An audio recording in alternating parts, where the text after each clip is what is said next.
Good evening, I'm Dania and this is KiniNews.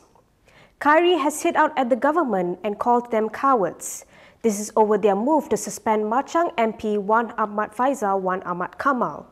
Former Umno Youth Chief Khairy Jamaluddin has taken a swipe at government MPs. This came after the Dewan Rakyat voted to suspend Machang MP Wan Fayhsal, Wan Kamal. In a post on Instagram yesterday evening, he wrote, "Cowards, you make fun of him saying he's jargon, clueless. In the end, you abuse your legislative might to throw him out for 6 months." He said clearly Wan Fayhsal was getting to them. He added it was obvious that Wan Fayhsal had irritated the government by being outspoken and criticizing the sale of MAHB shares to a Blackrock-linked company. Yesterday, the Dewan Rakyat voted to suspend the Bersatu Youth Chief with 110 MPs in favour, 63 against and 3 abstaining. Another 46 MPs were absent. The decision came after Wan Fayhsal cited an anonymous letter during parliamentary debates on July 1st that purportedly maligned the civil servants using unverified information. Wan Fayhsal had quoted a letter that named an officer in the Employees Provident Fund as the purported mastermind of the plan to privatize MAHB and portrayed the officer in a negative light. Meanwhile, Puad said that many MPs have been subjected to similar actions before and this was not something new. He added that Wan Fayhsal should have been suspended for a year. Umno Supreme Council member Puad Zarkashi said the suspension of MPs was not a new matter. He said this in response to the suspension of Machang MP Wan Fayhsal, Wan Kamal from the Dewan Rakyat for 6 months. In a post on Facebook today, Puad pointed out that many MPs have been subjected to similar actions before this. He added that Wan Fayhsal should have instead been suspended for a year. According to Puad, this is so that it can serve as a lesson to all MPs that they shouldn't tarnish the dignity of Parliament just to be a populist. He said the Blackrock issue is indeed important as it is an issue of national interest. However, it did not mean Wan Fayhsal can act recklessly. Puad added that MPs need to know the limits and what happened proves that many still do not know the rules. He also said that Wan Fayhsal should be grateful that his parliamentary allowance was not blocked. Malacca Chief Minister Abdul Rauf Yusof held a press conference today over the announcement by PAS that Rembia Assembly person Muhammad Jailani had joined their party. This is what he said. The status of Rembia State Assembly person Muhammad Jailani Khamis will be determined by Malacca State Assembly Speaker Ibrahim Durum. This is according to Malacca Chief Minister Abdul Rauf Yusof. In a press conference today, he said the Speaker would review the matter in accordance with state laws and enactments once an official letter was received from Jailani. Itu saya serahkan kepada Yang Berhormat Speaker Dewan Undangan Negeri. Saya tak boleh siarkan kosong. Masa saya speaker dulu, saya boleh lah. Saya bukan speaker. Setelah speaker menerima surat rasmi daripada Yang Berhormat, lepas tu kita akan bincang di peringkat negeri. Saya tak boleh bagi keputusan tu hari ni sebab secara rasminya kita tidak menerima surat daripada Yang Berhormat Datuk Jai setakat hari ini. Untuk menyatakan beliau telah pun memilih untuk menyokong parti PAS.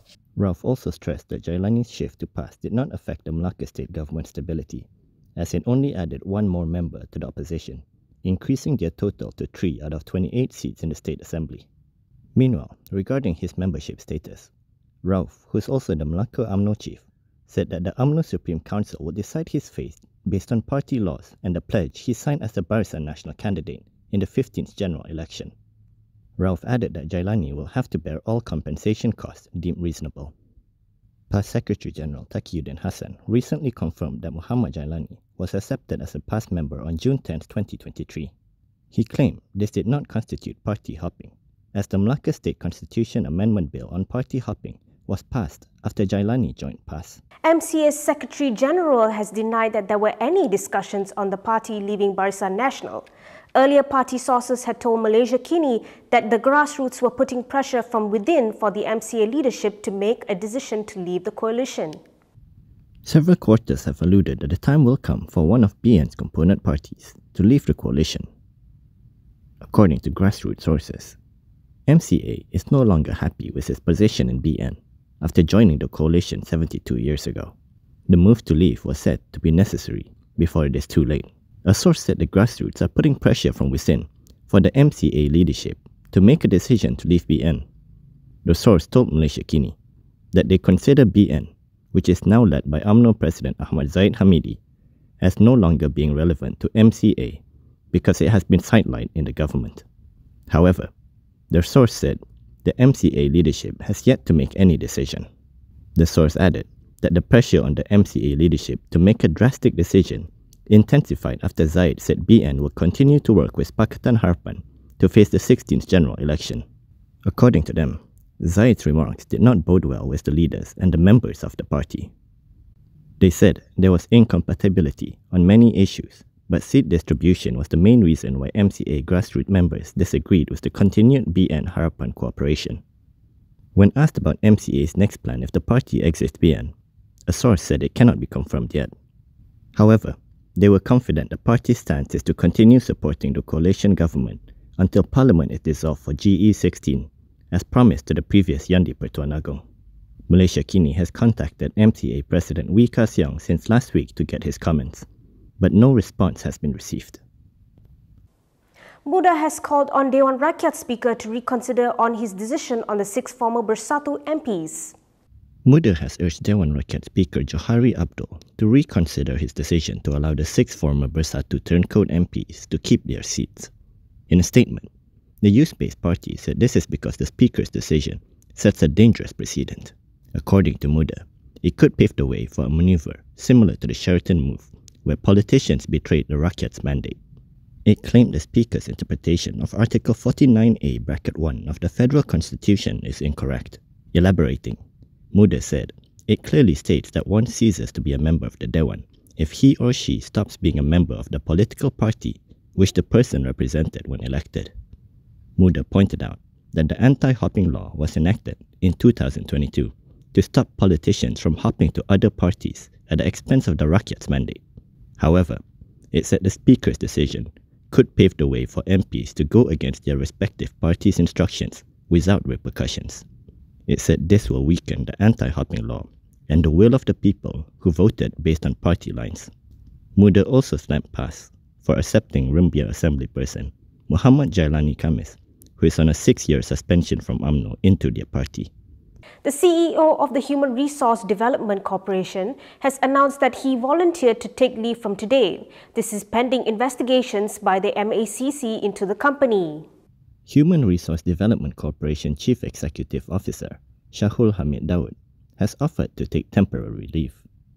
This is to facilitate an investigation by the Malaysian Anti-Corruption Commission. In a statement issued last night, he said that during his absence, the organization will continue to carry out all processes as usual and operations will proceed smoothly to ensure no disruption to services. He added that he still remains committed to HRD Corp.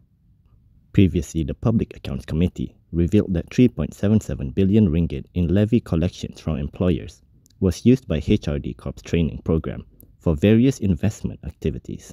PAC had requested the Human Resources Ministry to present the findings of an independent audit on HRD Corp to them by September. HRD Corp is in hot water after the Auditor General's Department found that the government entity failed its audit and recommended that the Human Resources Ministry refer the company to the relevant enforcement agencies. The Human Resources Ministry launched a report to the MACC on July 5th, which then formed a special investigation team to probe HRD Corp. That is all from me today. For more stories, you can go to KiniTv.com. You can also follow us on Instagram, Twitter, YouTube and Facebook for the latest news updates. I'm Danya. Thanks for watching.